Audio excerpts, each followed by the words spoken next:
What's up, everybody? Awkward Anxious Jennifer here. And if you're new to my channel, I'm not a mental health professional.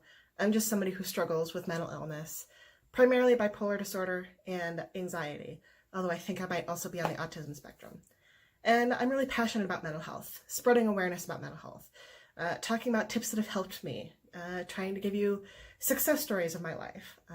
Just a few years ago, I was so depressed that I didn't want to live, and now I'm doing my dream job as a freelance writer full-time. And now I'm trying to build up a social media platform so that maybe I can someday start making money with the content that I want to do and not what clients tell me to do.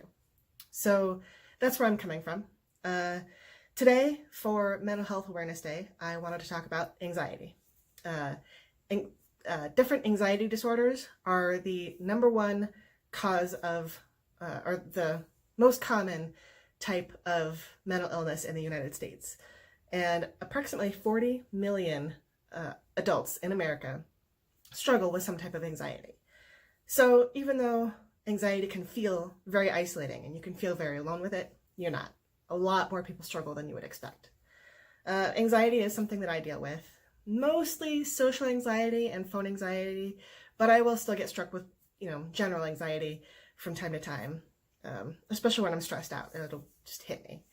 So one thing I think I wanted to talk about today is a couple of my tips, things that have helped me, and maybe they'll help you too. I figure the more tools we have in our toolbox, the better we can all manage our mental health. And if my tools help you, great. And if not, that's fine too. Go ahead and pass my tools on to somebody else who might benefit. So, one thing, all right, we all know how annoying it is when you're struggling with anxiety, especially if you're like having a panic attack and people say, just breathe, as if it were that easy. Well, one thing that I found is I've started practicing some deep breathing when I'm calm, and then when I feel myself getting anxious, before it gets to that panic attack level, I remind myself to start doing my breathing exercises. And as an example, a few weeks ago, I was just in the middle of Walmart doing some grocery shopping, and I was just hit with this overwhelming anxiety. And I could tell that I was on the verge of a panic attack. I mean, I was this close to hyperventilating, curling up in a ball on the floor in the middle of Walmart and just sobbing. So luckily I felt it coming, and so I practiced my deep breathing exercises. Now, there's all sorts of different types of breathing exercises, and you can find them online. In fact, I'll probably find a couple good resources and link them down below. But for me, what works is to count my breaths as I breathe in and count them as I breathe out. Some breathing exercises have you hold your breath, but for me personally, that makes me feel more panicky. So if it works for you, great. It doesn't work for me.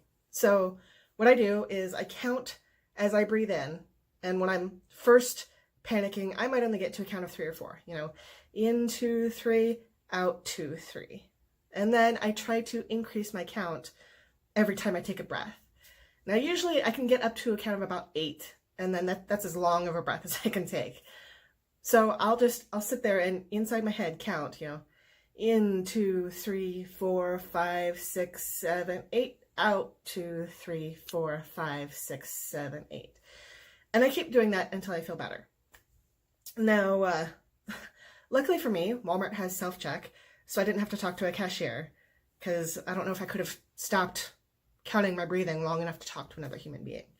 But luckily, the breathing helped me pick up the last few items I need and check out and get to my car. And I was still pretty panicky in my car, but I had to drive home. So whole drive home too. In 2, 3, 4, 5, 6, 7, 8. Out 2, 3, 4, 5, 6, 7, 8. And that's just what I had to do to get home and fight off that anxiety attack that was trying to hit me. Now, luckily, I have, for me, one of the best anxiety fighters out there, and that's my dog Scruffles. Let me see if he'll let me pick him up. Come here. I know I interrupted your nap.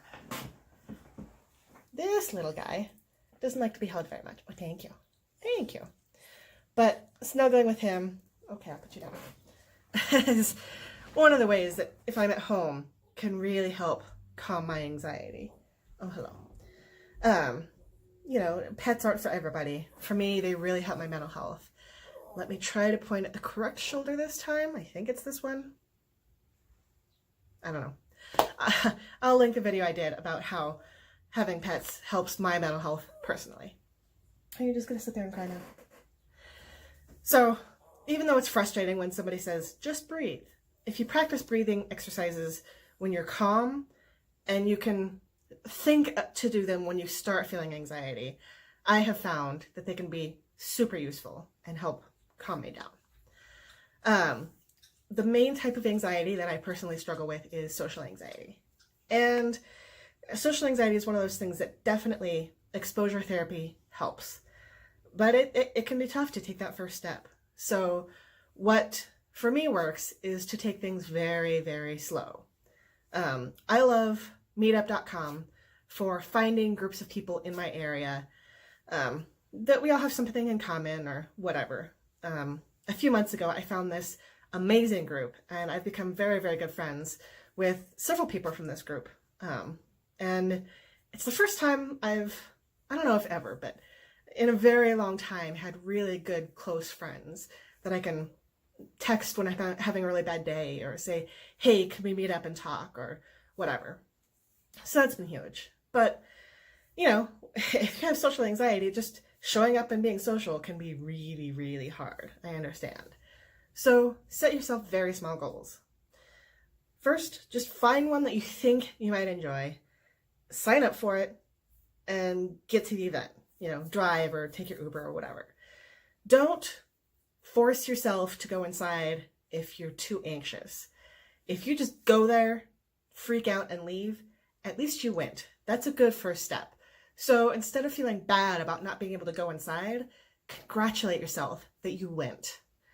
And then, so soak in that feeling of accomplishment. You went. You didn't make it inside, but that's okay. Don't focus on that part. Just focus on the part that you went. Next time, try to get inside the door. You might be too scared to talk to anybody.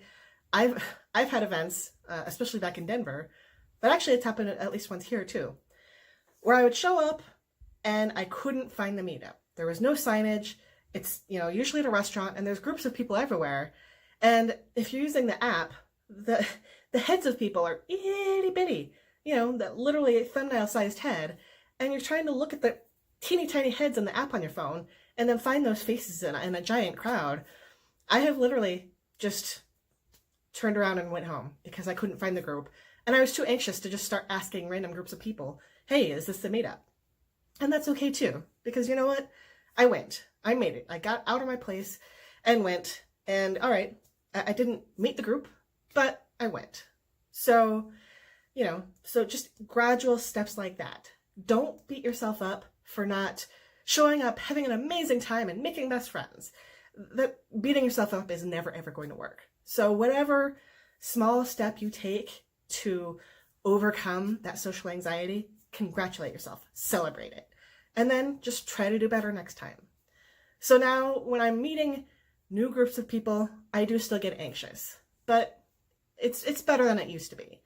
And now I was able to overcome the social anxiety enough to make really good friends, which is huge. So, it's something I will probably always struggle with, meeting new people. If I sign up for a completely new meetup where I don't know anybody, I will still get very anxious. But, as I'm getting ready, I'll focus on my deep breathing and just give myself very low expectations. The higher the expectations you set for yourself, the harder it's going to be to meet those expectations.